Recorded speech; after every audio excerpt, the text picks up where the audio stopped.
नमस्कार बच्चों, आज हम आपको पाठ 13 लिंग वचन एवं कारक पढ़ाने जा रहे हैं। हिंदी व्याकरण में लिंग किसे कहते हैं, इसके कितने भेद होते हैं, वचन किसे कहते हैं, उनके कितने भेद होते हैं एवं कारक के कितने भेद होते हैं। तो सबसे पहले शब्द विचार के अंतर्गत बताया जा चुका है कि संज्ञा, सर्वनाम, विशेषण या क्रिया शब्द विकारी होते हैं। अर्थात विकारी का मतलब क्या होता है, जिनमें परिवर्तन होता है। किसके कारण? लिंग वचन या कारक के कारण जिनमें परिवर्तन संभव है, उसको क्या कहते हैं? विकारी। अर्थात वाक्य में प्रयोग करते समय जिनके रूपों में परिवर्तन होता है, इस परिवर्तन के मुख्य 3 कारण हैं। जैसा मैंने अभी आपको बताया, लिंग वचन एवं कारक। ये तीनों संज्ञा, सर्वनाम, विशेषण तथा क्रिया के में विकार उत्पन्न करने वाले तत्व हैं। अतः इन्हें विकारक तत्व भी कहा जाता है। इन तीनों पर विस्तार से विचार कर लेना आवश्यक है। सबसे पहले नंबर पे क्या है बेटा? लिंग। लिंग क्या होता है? लिंग शब्द का अर्थ है चिन्ह या पहचान का साधन। पुरुष एवं स्त्री जाति का बोध कराने वाले चिन्ह को लिंग कहते हैं। अर्थात दूसरे शब्दों में, शब्द के जिस रूप से यह पता चले कि वह पुरुष जाति का है या स्त्री जाति का, उसे लिंग कहते हैं। जैसे लड़का, लड़की, मोर, मोरनी। लड़का यानी इसमें पुरुष जाति का बोध हो रहा है, ये पुल्लिंग है। लड़की स्त्री जाति का बोध हो रहा है तो स्त्रीलिंग है। मोर, मोरनी। यहाँ लड़का तथा मोर पुरुष जाति का तथा लड़की और मोरनी स्त्री जाति का बोध करा देते हैं। इसी आधार पर लिंग के 2 प्रकार होते हैं। जैसा कि अभी मैंने बताया, स्त्रीलिंग, पुल्लिंग, तो वही लिंग के भेद है। पुल्लिंग। पुल्लिंग क्या होता है बच्चों? शब्द के जिस रूप से पुरुष जाति का बोध होता है, शब्द के जिस रूप से पुरुष जाति का बोध होता है, उसे पुल्लिंग कहते हैं। जैसे लड़का, मोर, देश, दिन, पर्वत, आकाश, फर्श आदि पुरुष जाति के बोधक हैं, अतः पुल्लिंग हैं। तो देखो, आपको लड़का, मोर, देश, दिन, पर्वत, आकाश, इन सबको बोलने से ही पता लग रहा होगा कि ये स्त्रीलिंग नहीं है। क्या है? पुल्लिंग है।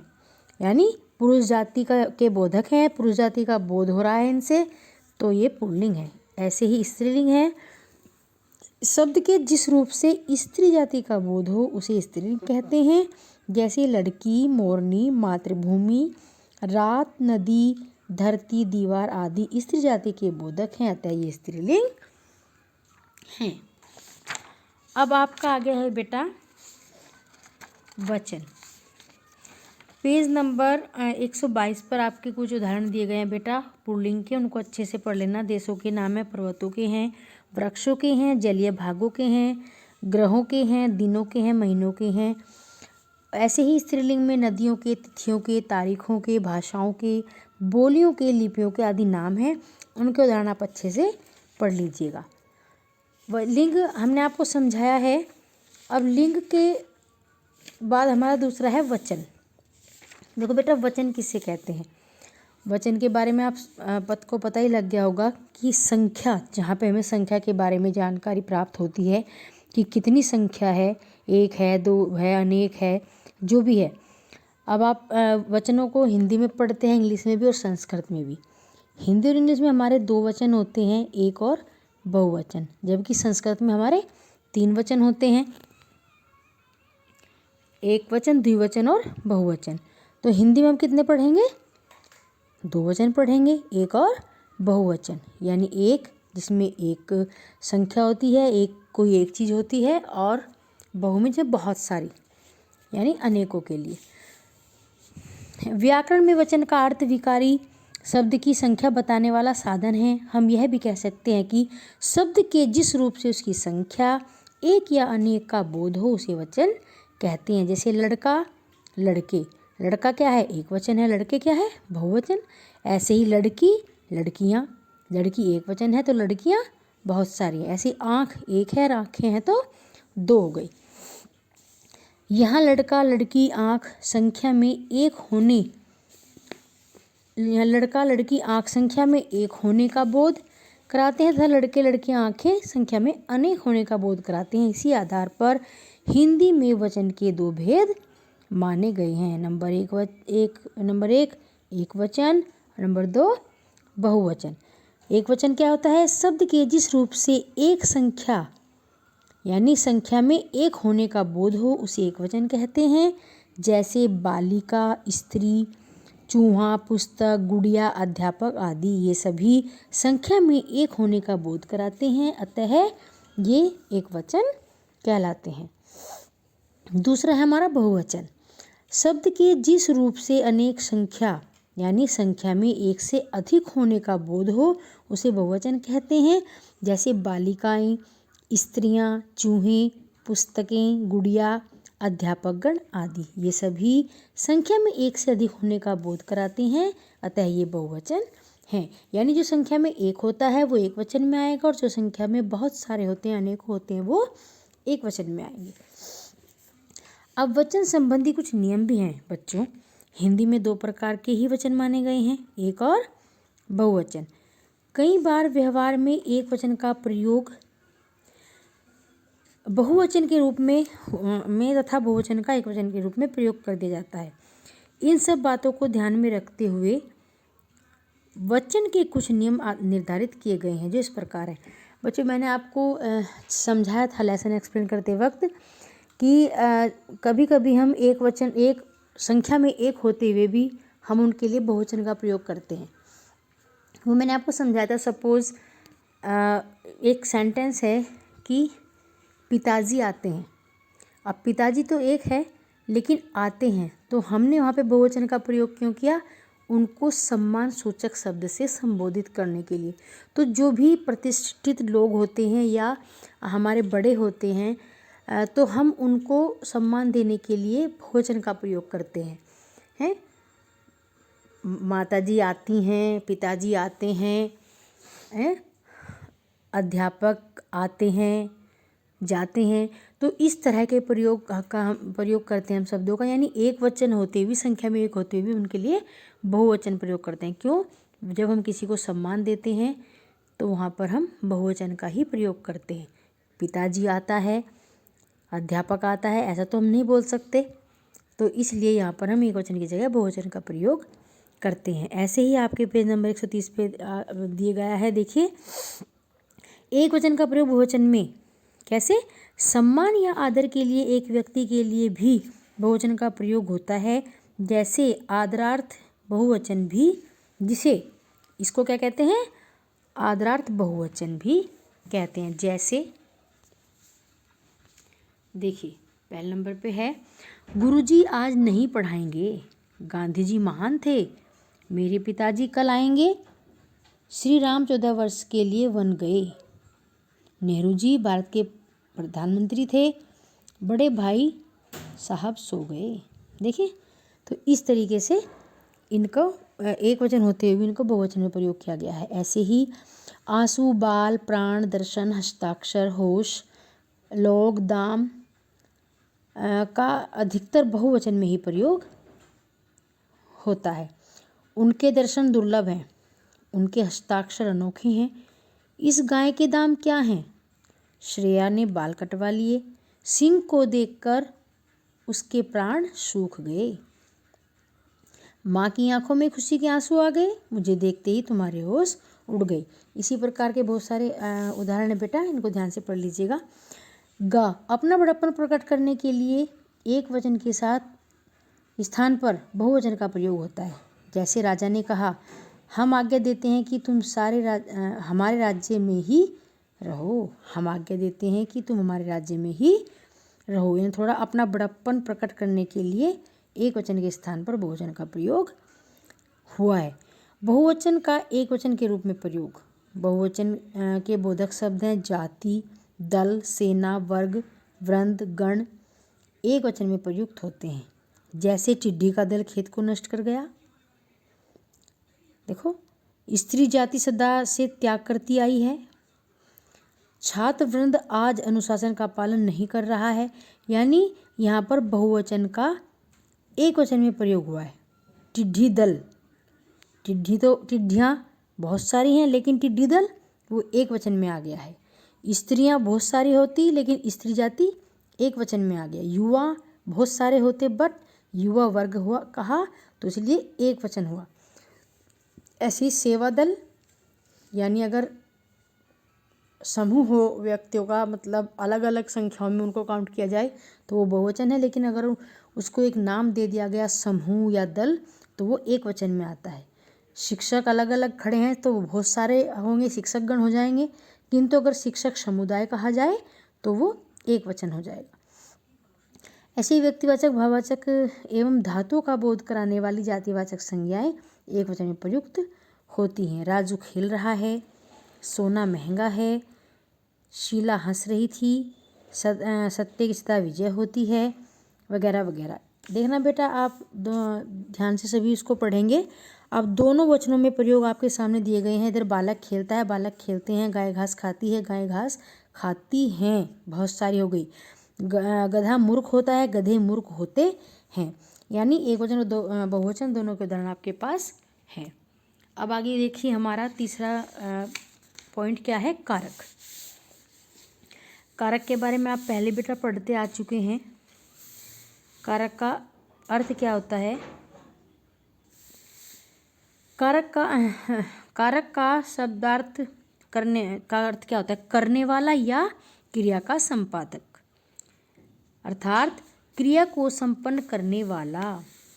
किसी भी पद का क्रिया के साथ जो संबंध रहता है उसे ही हम कारक कहते हैं। अर्थात एक बार देखिए इसकी परिभाषा, वाक्य में संज्ञा या सर्वनाम का क्रिया के साथ किसी रूप से या स्वतः व्यक्त संबंध कारक कहलाता है। यानी संज्ञा या सर्वनाम का क्रिया के साथ संबंध ही कारक कहलाता है। जैसे राम ने सीता जी के लिए रावण को युद्ध में बाण से मारा, यानी राम ने सीता जी के लिए रावण को युद्ध में मारा। तो यहाँ पे देखो, जो भी हमारे संज्ञा हैं उनका किससे संबंध है? क्रिया के साथ संबंध है। मंत्री जी रामलीला मैदान में गरीबों को कंबल दे रहे थे। किसको कंबल दे रहे थे? गरीबों को। तो उपयुक्त उदाहरणों में ने, को, के लिए, में, से आदि चिन्हों से सभी संज्ञा शब्दों का क्रिया के साथ संबंध व्यक्त हो रहा है। यदि उपयुक्त वाक्यों में हम इन चिन्हों का स्थान बदल दें तब इन शब्दों का क्रिया के साथ संबंध भी बदल जाएगा।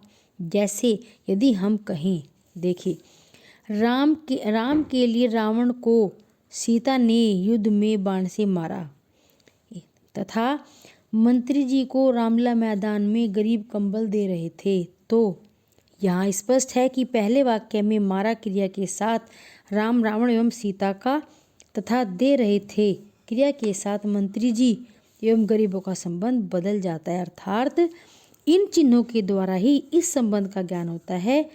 यही संबंध कारक कहलाते हैं, जिसका ज्ञान उसके चिन्हों ने, को, से, में, पर आदि से होता है।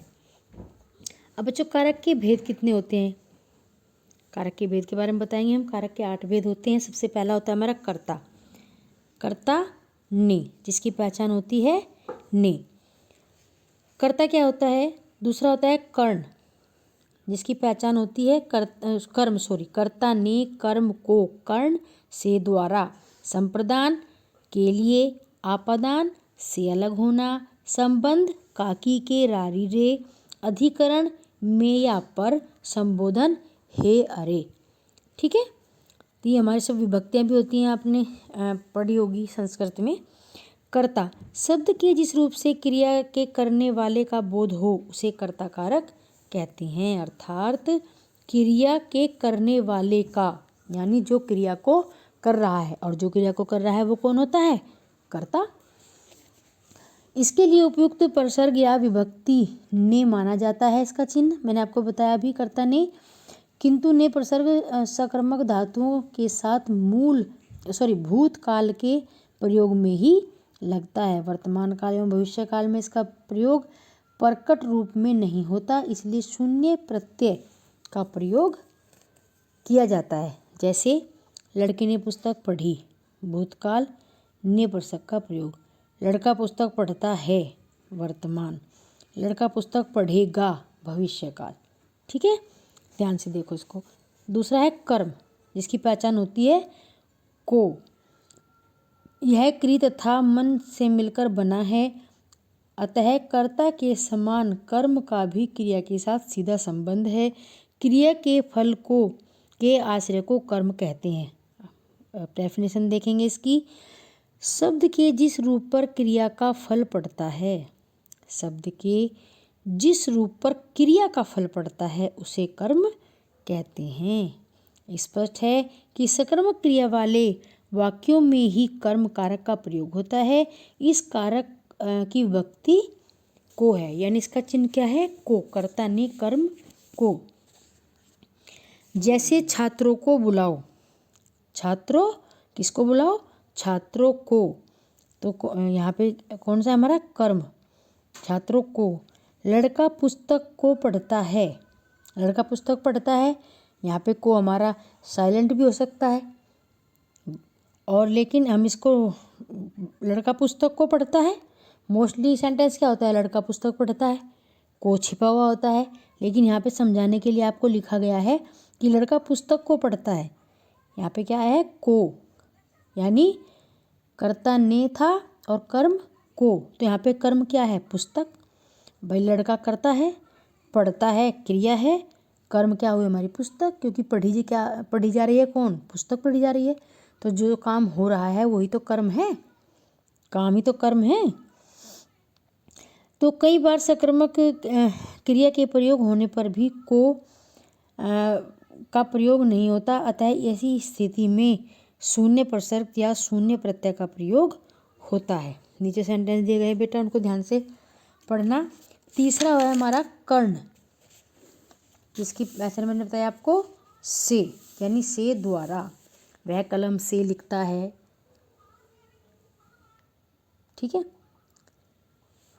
जिससे कार्य किया जाए या जिस साधन से कोई क्रिया की जाए उसे कर्ण कहते हैं।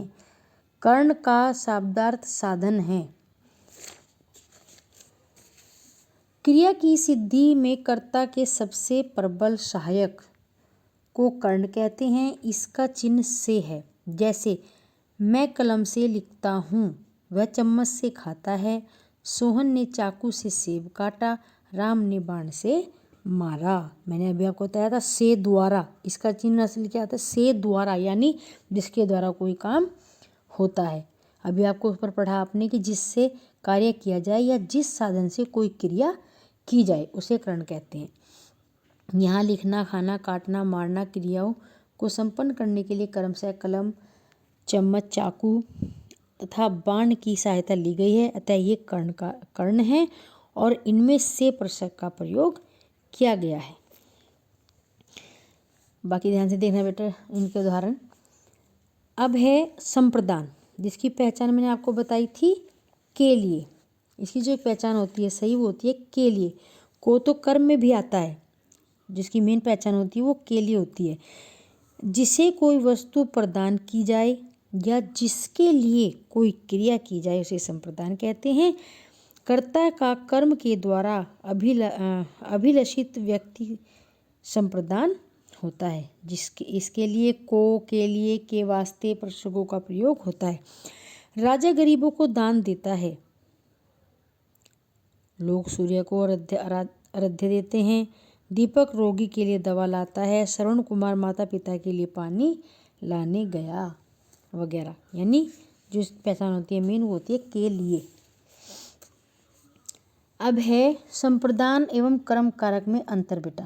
देखो कर्म की पहचान को और संप्रदान में भी इन्होंने को दी इसकी पहचान। तो ऊपर बताया गया है कि संप्रदान के लिए को प्रसर्ग का प्रयोग भी किया जाता है।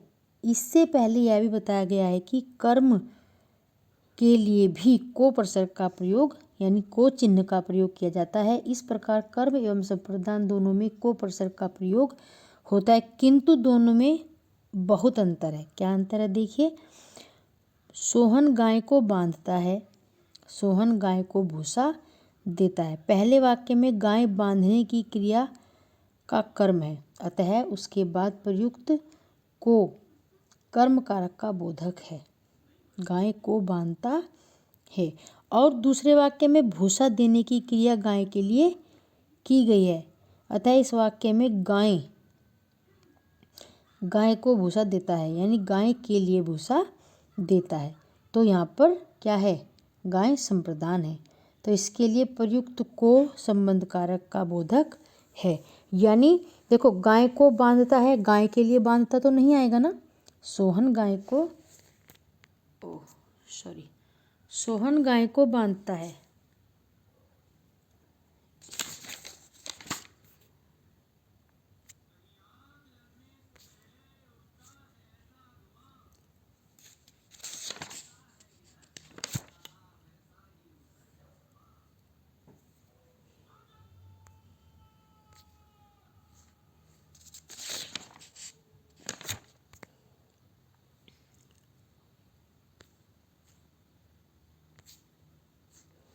जी बेटा, अब आगे हम देखेंगे, यहाँ पर थोड़ा समझिए बेटा। तो सोहन गाय को बांधता है, गाय को बांधता है, गाय के लिए तो नहीं बांधता कुछ। और सोहन गाय को भूसा देता है, यानी सोहन गाय के लिए भूसा देता है। तो दोनों में क्या डिफरेंस है कि वाक्य को पढ़कर आप देखिए कि इसमें के लिए से अगर सेंटेंस कंप्लीट बनता है, वो सही, उसके जो है तरीका सही लगता है आपको बोलने से, तो वहाँ पर समझ जाइए कि संप्रदान कारक है। तो वो जो को है वो संप्रदान कारक के लिए आया है, उसको समझ जाइए। अगर के लिए का प्रयोग करके वाक्य एकदम सही बनता है। फिर है हमारा अपादान। अपादान का होता है से होता है, लेकिन से अलग होने के लिए इसका प्रयोग किया जाता है। कर्ण का भी से था, वो उसके द्वारा जो से द्वारा होता है, इसमें से अलग होना होता है इसकी पहचान। दोनों में का जो है चिन्ह से है, लेकिन एक से द्वारा और एक से अलग होना। जहाँ से कोई वस्तु अलग होती है उसे अपादान कहते हैं। इसके लिए से चिन्ह का प्रयोग किया जाता है। जैसे पेड़ से डाली टूट गई मतलब अलग हो गई। डाली से चिड़िया उड़ गई मतलब अलग हो गई। वृक्ष से पत्ते गिरते हैं, अलग हो गए। बच्चा छत से गिर पड़ा, यानी बच्चा छत से अलग हो गया। तो अलग होने के जगह पे इसका प्रयोग किया जाता है। उपयुक्त उदाहरणों में डाली का पेड़ से, चिड़िया का डाली से, मुकेश का विद्यालय से, मुकेश का तो कोई आया नहीं है यहाँ पे, पत्ते का वृक्ष से, बच्चे का छत से, अर्थात आधे का आधार से, अलगाव या पृथकता यानी अलग, पृथक होना, अलग होना, व्यक्त होने के कारण अपादान कारक है। और यहाँ अपादान कारक का बोधक से चिन्ह का प्रयोग हुआ है, प्रसर्ग यानी चिन्ह का प्रयोग हुआ है। उपयुक्त उदाहरणों में सभी आधार स्थूल हैं, किंतु सूक्ष्म आधारों में भी पृथकता होती है। बच्चे अंधेरे से डरते हैं, बच्चे पढ़ने से बचना चाहते हैं, भगवान हमें विपत्ति से बचाए यानी दूर करे। ठीक है बच्चों। फिर है आपका संबंध कारक। अभी पहले अपादान और कर्ण कारक में अंतर देख लेते हैं। जहाँ से क्योंकि दोनों की पहचान अभी से बताई मैंने आपको। जहाँ से प्रसर्ग का प्रयोग साधन के अर्थ में हो वहाँ कर्ण कारक है, अन्यत्र अपादान कारक है। इनको ध्यान से पढ़ लीजिएगा बेटा। 6 है संबंध, यानी जहाँ जिसका किसी से संबंध बताया जाए आपस में, ठीक है, उसको संबंध कहते हैं। पढ़ने से ही आपको, बोलने से ही पता लग रहा है संबंध कारक। किसी व्यक्ति या पदार्थ का दूसरे व्यक्ति या पदार्थ से संबंध बताने वाले को संबंध कारक कहते हैं। इस कारक के लिए का, की, के, रा, री, रे प्रसर्गों का प्रयोग किया जाता है। जैसे वह सुमित का भाई है, यह अमित की बहन है, सौरभ के पिताजी आ रहे हैं, मेरा चित्र बहुत सुंदर है, तुम्हारे कपड़े गंदे हैं, मेरी पुस्तक मोटी है। यानी एक दूसरे से यहाँ पे इन चीज़ों का संबंध बताया गया है जो मैंने अभी पढ़ी है। यहाँ सुमित का भाई से, अमित का बहन से, सौरभ का पिताजी से, मैं का चित्र से, तुम का कपड़ों से तथा मैं का पुस्तक से संबंध व्यक्त होता है, इसलिए यहाँ पर संबंध कारक है। फिर देखिए बेटा, सब सातवां है हमारा अधिकरण, जिसकी पहचान होती है में या पर। कर्ता और कर्म के द्वारा संपन्न क्रिया के आश्रय या आधार को अधिकरण कहते हैं।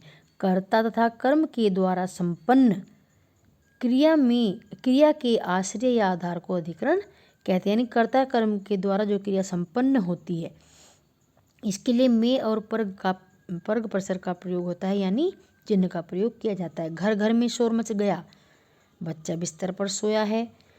मैं 1 घंटे में घर आऊँगा। यहाँ घर घर तथा बिस्तर क्रिया के साथ संबंधी आधार बताते हैं और 1 घंटे समय संबंधी आधार बताता है। मैं 1 घंटे सोया यानी समय संबंधी आधार समय बता रहा है। कितने घंटे सोया? 1 घंटे।